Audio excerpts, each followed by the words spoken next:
Hey there, David Gordon from TheaterMania here. I'm here with Katherine Budginer. She is the winner of our Young Playwrights Festival contest. You will see her play Perfectly Gilded Pineapples performed on our Facebook and YouTube this Friday night, August 28th at 8 p.m. Katherine, do you go by Katherine or Katie? I should have asked you that before, but I saw Katie on the website. I go by both, so great. You're one. I'm just going to call you Katherine because why not? That works. In my head already. Tell me about your play. So Perfectly Gilded Pineapples is set in 1890s New York. So it's this Victorian era of lavish extravagance, especially for the upper class.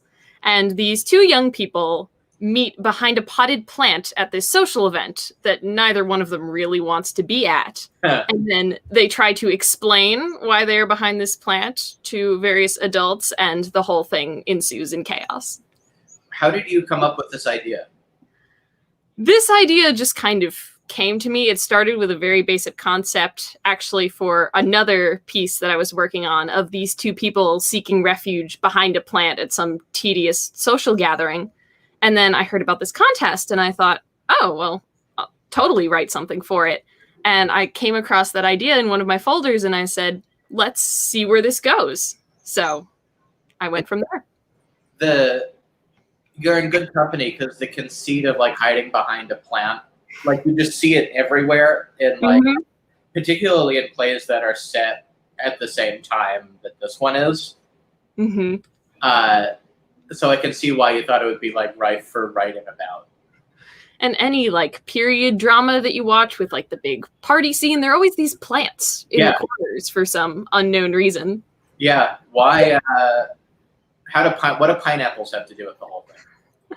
Well, the main character, Virginia, has had quite a few different hobbies. Because most ladies of that time had some very nice hobby, whether it be sewing or singing or playing an instrument. And Virginia has been trying to find one that she is very good at. She has not succeeded.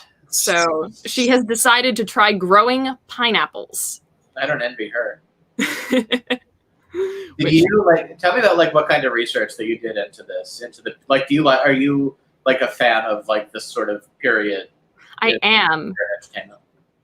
I love the sort of Victorian era Gilded Age stuff. I actually just finished a novel set in this period, so I had done a lot of extensive research for that novel that sort of just transferred into this play. Oh, cool. Like, what did you, tell me about your research. Like, what did you look at? What did you read? Like, what kind of movies did you watch? That sort of thing. I looked at a lot of the fashion of the period because that's what sort of got me started on it. I started seeing these grand dresses and I was like, oh, this is awesome. What era is this from? So I definitely looked at a lot of fashion plates and such. I also read a lot of books that were written in that time period. Like I've been reading a lot of Charles Dickens lately, Oscar Wilde, to sort of get a feel for what the characters would have been reading, what the ideals of that time were, how people thought. So those are probably the two most interesting things that I did. And aside from that, it was a lot of research, looking at different historical websites. Yeah. Is it fun to write in that period and to imagine that world? I think it is, at least for me, because it's sort of removed from today's society. There are a lot of major differences, but at the same time, some of the struggles that the people of that era were going through are still happening today. Is this your first play? My first finished play. How did that feel when you finished writing it? I mean, you've done novels, which I would imagine are harder and longer. So, like, this is probably nothing compared to that. I guess it was exciting because it was my first play, and I've been involved in theater my whole life. I act, I create costumes, which is part of the reason the fashion excited me about this. So it was amazing to finish a play because plays have always been something fun and personal for me. And it was very different from writing a novel. I mean, totally night and day, but still just as fun. What was it like to see it performed? Like when you guys were recording it? It was incredible purely because I've never had a piece of mine performed or recorded by anyone. It's always just been, me and my desk writing and sharing it with my friends. So having other people actually read it and tell me that they enjoyed it and thought it was hilarious was incredible and mind-blowing and validating and all of those wonderful adjectives. And I bet it makes you want to do it again. Like, I bet it like feeds into the, like, it's like a machine of I need to do like I'm working on another play currently. Yeah. So were the actors, did you gather the actors or did we supply them for you? You supplied them, and they were fantastic people. Love them. That's cool. We had some technology challenges while we were recording, and so we had to work through those, but everyone was so good-natured about it, and it was super fun. Who are your influences as a writer? Like, as a theater fan, like, who are the writers that you look up to? Definitely Oscar Wilde. I've been reading a lot of his plays lately for the sort of research period, and it started just as research, but now I'm totally deep in this rabbit hole, and I just want to read everything he's written because I feel like we think the same way about certain things. That's so Importance of Fairness is like fantastic. Yeah. Like, who are the writers? Like, you want to be a writer. You are a writer. Like, who are the writers that you like beyond Oscar Wilde? Doesn't need to be like theater related, but who are your go-tos? All the Victorian ones are coming to my mind right now because that's what we've been talking about. I love Sir Arthur Conan Doyle. Love a good mystery. Charles Dickens is always a good story. I've been reading a lot of Leigh Bardugo lately. A little more modern, a little more fantasy. I don't know who that is. Yeah, she's a fantasy author, young adult fiction. So. Cool. What has been the best part of this whole experience for you?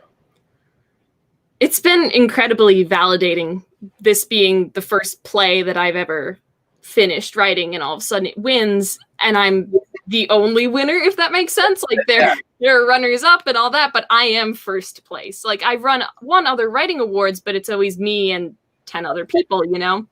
So that has been just, I still don't have my head wrapped around it yet, but it's been incredibly validating in that sense. Yeah, I was going to say, tell me about your reaction when you found out that you won. On the day of, I got the email late in like the evening, and most contests that I've won notify you like around like 10 o'clock, 1 o'clock in the morning. So I had kind of assumed that I hadn't won, and I was like, oh, it's my first play. Oh, well. Yeah. I got the email that evening, and I was like, oh my God, really? Like, I had dismissed it at that point. So it was a total surprise. Well, it's a great play. I'm so glad the world is going to get to see it. Me too. If you could describe, before we sign off, if you could describe Perfectly Gilded Pineapples in one sentence, how would you describe it? One sentence. This might be hard. This is hard because there's so much that happens. All right, I'll give you 2 sentences. All right, 2 sentences. 2 people meet behind a potted plant with very different interests, and yet what happens is something that neither of them expects, and pineapples. And pineapples is always the perfect place to end. Yep. Katherine, thank you. Congratulations. Thank you so much. You'll be able to see Perfectly Gilded Pineapples Friday, August 28th at 8 p.m. That's this Friday. And you can watch it on our Facebook and YouTube. And thanks, everybody, for watching. And thanks, Katie, for coming and talking about it. Thank you. Take care, everybody. Bye-bye.